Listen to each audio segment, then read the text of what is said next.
Welcome to Candid with Kendis. I'm the host, shockingly, Kendis. Today is our music episode, profiling two artists making moves on the scene. One in the form of Prince Royce, who is well established, now on his 8th studio album. He's got some 15 million followers on Instagram, and most noteworthy, he's from the Bronx. And also an up-and-coming artist, Kate Eberstadt. Her ode to Timothée Chalamet has really taken off on TikTok. She'll join me here in studio. But first, the bachata king, Prince Royce, his new album, he tells me is one of the most difficult ones to date that he's done. It's a great blend of English and Spanish with the bachata beat. We sat down at the Wall Street Hotel. We get it almost every night. Dominican superstar Prince Royce is taking us back. Right, it's supernatural delight. Back to a time when cassettes were king and music mattered. It was an era, we were just talking about this off camera too, like an era where music was really like musical, like not just the instruments, the lyric, the music, romanticism, like no, but it's true. And I really wanted to bring back that vibe. Believe when I say that I want it that way. Somos dos mundos. His new album called Eterno reimagines English language pop classics, blending them with the Dominican tropical genre of bachata music. As an artist, that's what you want. You want songs that could last a lifetime, and that's why I named it Eterno.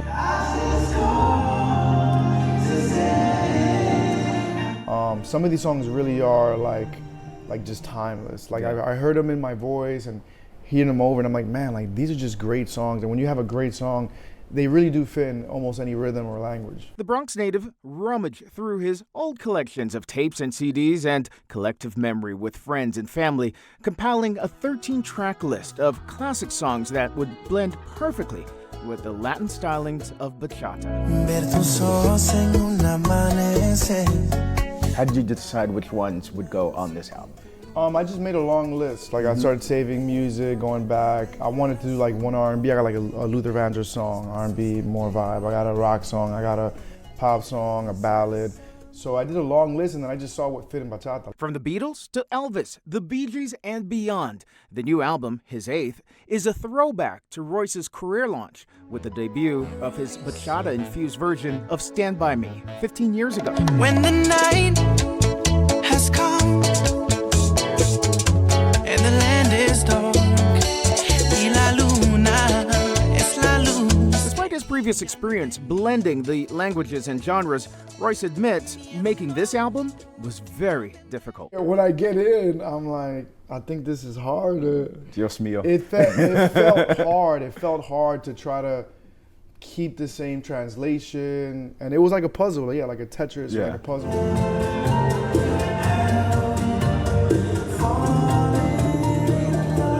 The hard work paying off with an album many believe is an instant classic. All right, coming up next, we go off topics with Prince Royce. Who is his favorite prince? Welcome back. We go off topics right now with Prince Royce, in which I asked some truly cringeworthy questions of my guests. But let's go off topic. Okay. Do you wake up at 3:51 in the morning? I do not wake up at 3:51 in the morning. I was actually in Bora Bora that day. Oh, you were? So I was up at 3 in the morning, but it was because it was like 11 o'clock here or something. But yeah, so you were jet lagged. That was you know, like this viral thing going on. But I wake up at about 8:30, 9 a.m. every day. Favorite borough? Favorite borough, Bronx, Yankees. No, Brooklyn. You like Brooklyn? Brooklyn. You from Brooklyn? Brooklyn is your favorite borough. No. Bronx. Bronx is a cool hip hop, Yankees. It's a cool borough. Who's your favorite Prince? Is it Prince William, Prince, or my good friend Prince Guman? I think I'm gonna have to go with Prince. Purple Rain Prince. Purple Rain. Why? I just think, you know, legendary, awesome musician. Did things out of the box, especially for the time. I mean, I didn't know him or anything, but looked like he just didn't really care what people thought. Seemed very educated too. Like if you see the interviews, he seemed very educated about like the music industry and And yeah, long live Prince. I was actually looking for Prince Guman, my friend. You should see his abs. Like, it's insane. I'm gonna check it out. Who's better looking, Maluma or Bad Bunny? Whoever the girls decide, let us know. You've performed with Maluma though, on stage. I was at a show. Both of them actually. Oh, you was at the Maluma show? Oh, yeah. I was at Maluma show in LA that you performed with. I think I remember he was wearing pink or something. No, am I tripping? Me? No, he was wearing pink. He was wearing a lot. I don't remember. What I think I remember this. I don't know why. You remember the pink? I remember outfit. him more. But yeah, he's a good dude. He's a really good dude. Very humble dude. Yeah. But still, like Bad Bunny, Maluma. The answer is Maluma. The answer is Maluma. There it is. The answer is Maluma. all day. Who has the best version of "Killing Me Softly"? The Fugees. Drumming my pain with his fingers, singing my life with his words,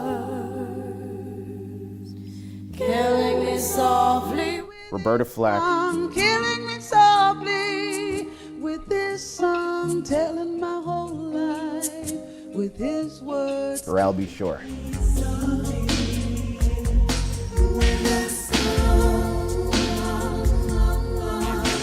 I like the Fugees one. The Fugees one.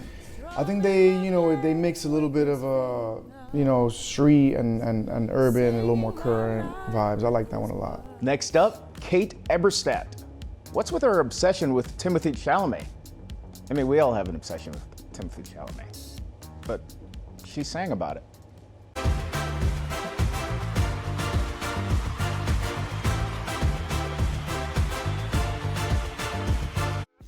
Okay, so welcome back to this music edition of Candid with Kendis.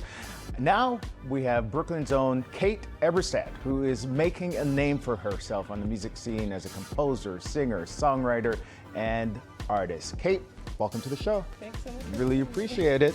So you mentioned that you're making a name for yourself in the music industry, and you're doing so largely with this sort of like TikTok following because you have an obsession with Timothée Chalamet. That's one way to put it. So obviously you have this Timothée Chalamet song. Here's a listen. I wanna drink champagne with Timmy Chalamet, alone in the church in the middle of the day. Go to confession, tell him what I wanna say. I wanna drink champagne with Timmy Chalamet, chilling in the chapel watching 50 Shades of Grey. Go to confession, tell him what I wanna say. I need change. With the lyrics, I want to drink champagne with Timmy Chalamet alone in the church in the middle of the day. Go to confession, tell him what I want to say. What are you saying here? So I wrote this song coming fresh off of a breakup, Okay. and I was in headspace. I just turned 30. I was alone in a cabin in the middle of Michigan, actually, working on my first solo album. And life just did not feel real to me at all. And I was walking in the woods in the snow by myself, and I came upon this church that was really beautiful. It was this like Protestant, it looked kind of like the church in First Reformed, if you've seen that movie, like this old school white church in the snow. And I just thought, like, life doesn't feel real. I would just love to drink champagne with Timothy in there. Ah, I see. And Yeah. it's really kind of caught on. TikTok has ran with it. It has this kind of indie pop following, I would say. Has he listened to it? Has he heard it? I don't know. We'll have to Okay. ask him. Yeah. Has he applied for a restraining order? Oh my God. It's so funny because I think that the song would imply that I have like an obsession with Timothy, but it was just a passing thought. And it's funny just to see how it's stuck and other people have resonated with it. Yeah. Yeah. But there's something about Timothy Chalamet. I mean, he's a good actor, yes, Yeah. and attractive, yes, and he's dating a Jenner, yes. But he's sort of like, you can understand why he's a muse. So many people consider him to be today's James Dean. You know. Totally, yeah. And I respect him so much as an artist, and that's part of why I think the song happened. I had just rewatched Call Me By Your Name. Yeah. And there's that one scene, have you seen the Yeah, film? yeah, yeah. That one scene at the very end where he's crying by the fireplace. Like, he felt so vulnerable, and having just gone through this breakup, watching him do that, I saw myself reflected back. And Yeah. so he was clearly in my mind when I was on that walk and I saw the church. And yeah, I think that he's just so available to his audience, Yeah. and the emotions are right on the skin, and so many people relate to him because of that. Yeah, no, I completely understand that. And you have your debut album? Yeah, Project? solo album. Solo album, Heaven on Earth. Yeah, How many tracks? 9. 9 Yeah. tracks. So, are they all breakup songs? Have you had 9 devastating relationships? They're not all breakup songs. Okay. But yeah, actually, I would say that a lot of the album is about just existential reckoning and existential dread. And some of it's about contending with like mortality. Every breakup reminds me of mortality in a way. It's like a life and a death, romantically. But So it's a feel-good album. exactly, it's just songs of the Breakups, summer. mortality. No, but I mean, what's the whole idea behind it? I mean, it is indie pop, I guess, is Yeah. a vibe Yeah, that would totally. be considered. But is it singer-songwriter, or what is it? Is it like Benson Boone? Are you going to be doing backflips Oh my gosh, I during wish. performances of this song? I wish. These songs? Yeah, I would say I am a singer-songwriter, and like I originally started writing music on just piano with voice. So that's kind of like my foundation as a songwriter. But I started collaborating with an incredible producer named Jake Crocker, who's from Seattle. And our collaboration together, I come from the theater world, he comes from like the pop and hip hop worlds. And so when you put us together, there's this like cinematic, raw, vulnerable singer-songwriter with beats, essentially. Nice. And you also indie worked pop with vibe. Lana Del Rey's composer, right? With her cellist, Okay. and who does string arrangements Yep. for her and for Halsey and Taylor Swift. His name's Philip Peterson, and he's incredible, truly. Wow. Yeah. That's great company to Yeah. to work with. I feel very lucky. Yeah. No pressure. No pressure. All right. There is pressure coming up when we're going to go off topics. Okay. Next. Let's All right, do it. We'll go off topics. Next. Okay. Next.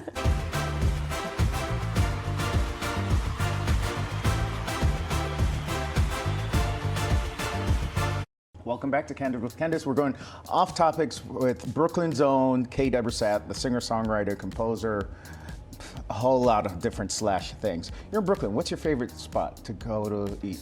Ooh, good question. Actually, I love Bad Luck Bar. It's in Bed-Stuy. Okay. It's this like very cool, cozy spot. They have an amazing happy hour. You can get oysters and 2 drinks for like, what is it, $33 or something? $33? Yeah. Oysters and And 2 2 drinks. happy hour drinks. Wow. Yeah, not a bad deal. But also it's just like such a good vibe. It's very homey, and like it's a perfect neighborhood spot. Okay, very cool. What about on the island?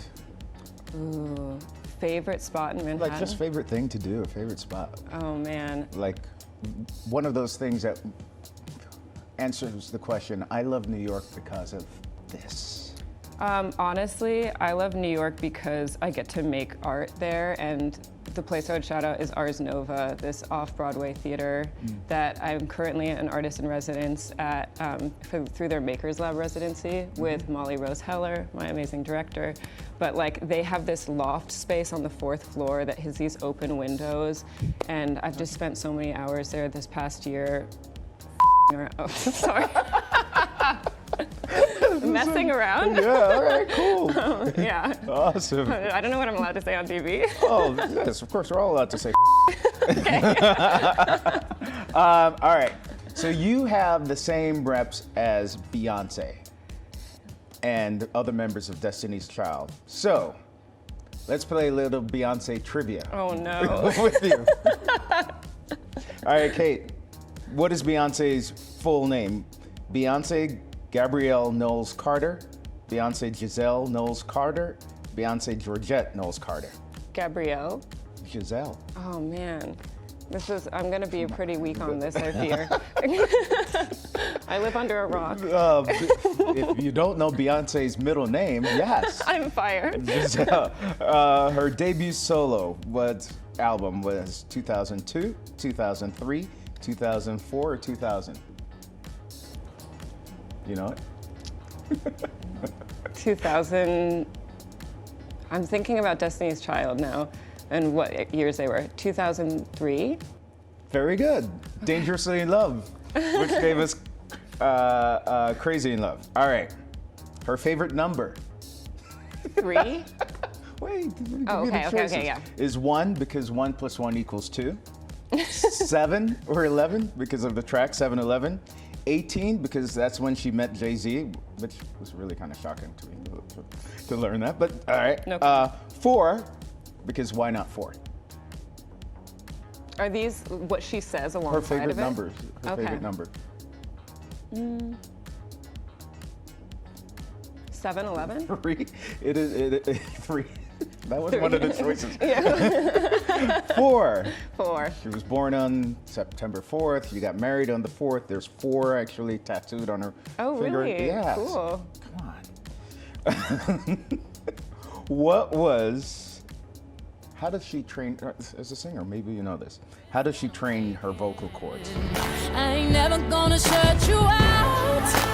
Everywhere I'm looking now, I'm surrounded by your embrace. Baby, I can see your halo. She sings while underwater in her swimming pool. She sings while skipping. She sings while running.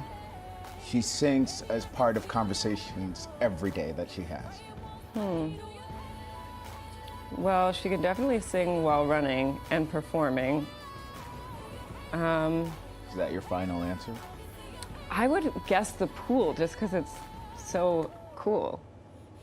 But how does she breathe? Because she's Beyonce. She can breathe underwater. Figure it out. There's a team right there of divers with it. She sings while running. She's actually My first instinct, I guess. Exactly. She actually has sang an entire session, an entire album with her personal trainer.